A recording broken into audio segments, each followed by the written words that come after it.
Let's look at how we can run a function through these methods. So right now they want to work on arrays. But let's say we have a function. Like let's just make a function. We'll call this an easy function. It's easy to integrate. And we'll just make a polynomial. So we'll say like 1 plus x squared. So that's easy to integrate. So if I want to integrate that with the trapezoid rule, what I can do here is I need to make some x values. Let's do something closer spaced than the 0 to 7 that I had before. So I'll do a linspace. And let's run that 1 to 3, and let's do 100 of them. Okay, so we'll generate a whole bunch of x values, and then I want to create my y values, which can just be easy called at x. So now we can run integrate .trapezoid.simps, and we can give it the y values and the x values. In fact, we don't even need to have these two separate lines. We can just write in place type easy as a function of x.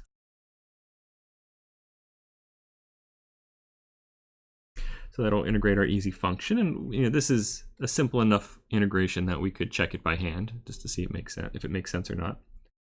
Like it's 14 2/3. Okay, so anyway, I said, this is an easy function. You might wonder, well, what's a hard function?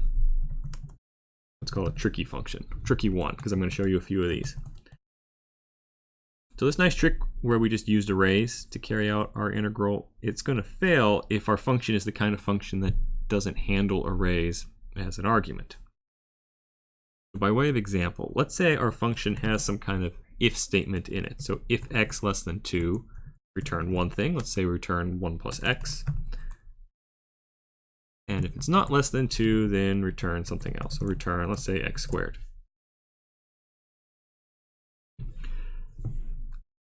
So this function here is not going to work nicely with array. Let's look at what happens if I try to call it with an array. So if I call tricky1 and I give it an array of values x and I run it, it's going to be mad at me. It's going to be mad at me because I didn't define it. Because I wrote tricky one. It's going to be mad at me for another reason though. Here we go. The truth value of an array with more than one element is ambiguous. Oh, that terrible message, right? That a.any, a.all, that's always lies. What's happening here is you give it an entire array of values, and then the function tries to compare the entire array of values to 2.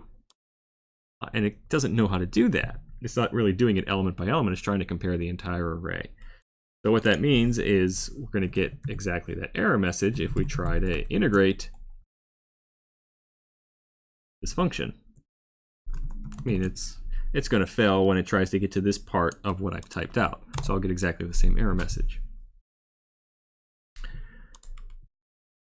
Okay, so what do we do in those kinds of cases? Because it's not that hard to run into a function that won't work nicely with an array. It doesn't have to be an if statement. There are other sorts of things that will cause it to fail. So we actually have a really nice, very quick solution built into NumPy for these kinds of functions. And that is to use something called a function decorator. Function decorator in Python starts with an @ then you have the name of the decorator. So in this case, it lives in the module NumPy, so it starts with np, and the name of it is vectorize. We can get some help for it. Yeah, here we go, numpy.vectorize. We don't need to give it really any arguments here. But I mean, if you read through this, it'll tell you what it does. And its job is to make functions that don't accept arrays be able to accept arrays. Now we're going to step through how this thing works. When you use a function decorator, it has to go right before the definition of the function. So it's like when you define the function, you decorate it with this extra bit of functionality. So let's make tricky2. And tricky2 is going to be exactly the same as tricky1. I just wanted to give it another name. So if x is less than 2, return 1 plus x. Otherwise, return x squared. Okay, so that's I think the same text as we had in the previous function. And now that that function is decorated, tricky2 is going to work with an array, which means I can integrate it. If I integrate tricky2 with respect to x, then we get our value here, which, I don't know offhand if that's right, but let's just say it is. There's another way that we could handle this. That's actually the same way. It's a little bit more explicit. What we could have done instead is we could generate an array of y values by calling our function a bunch of times. We could call our function a bunch of times with a for loop, or we could use a list comprehension just to do it in a more compact code. So what I could do here is I could let y be tricky 1 or tricky 2 for every I in x. Okay, so this code here is a list comprehension.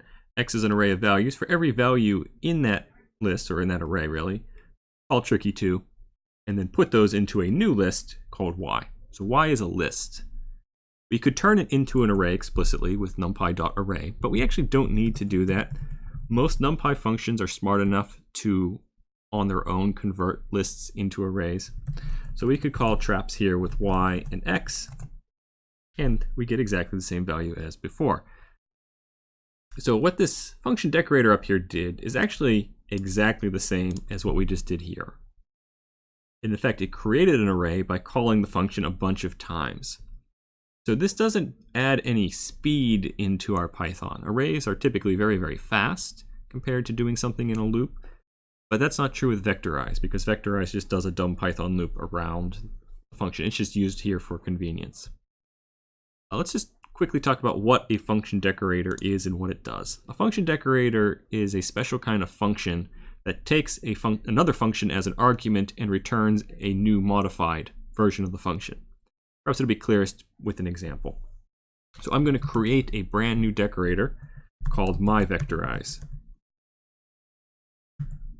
And myVectorize, its job is to take a function, so let's call it oldFunc, is going to be its one argument, and it's going to return a new function for us.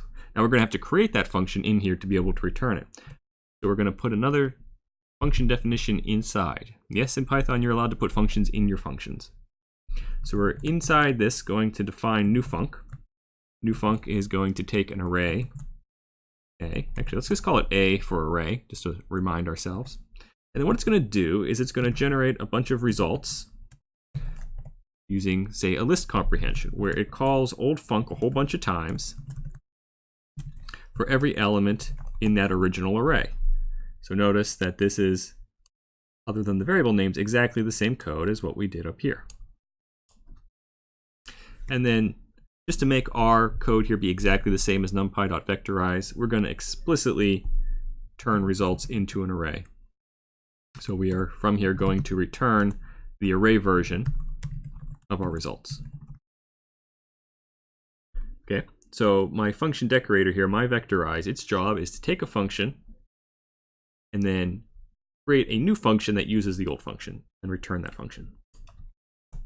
And the way I would use myVectorize is, I'm going to use an @ here to tell Python I'm using a function decorator, myVectorize, and then define a function that I want to have decorated. So we'll call it tricky3, a third version of our tricky function. I'm going to give it exactly the same text that I've been using though. So if x less than 2, return 1 plus x. Otherwise, return x squared.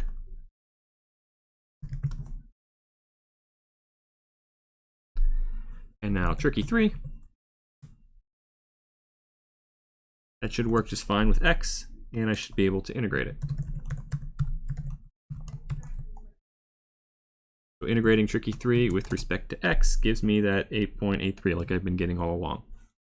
Okay, so this is basically exactly, I don't know if exactly, but functionally the same as NumPy's vectorize. It just calls a function repeatedly, storing the results in an array, and it returns that. Now, with regards to the function decorators, you'll notice I didn't have anything in parentheses here. It would be legal to do this, so I could say, without the @ sign, I could do myVectorize tricky 3, like that's legal code.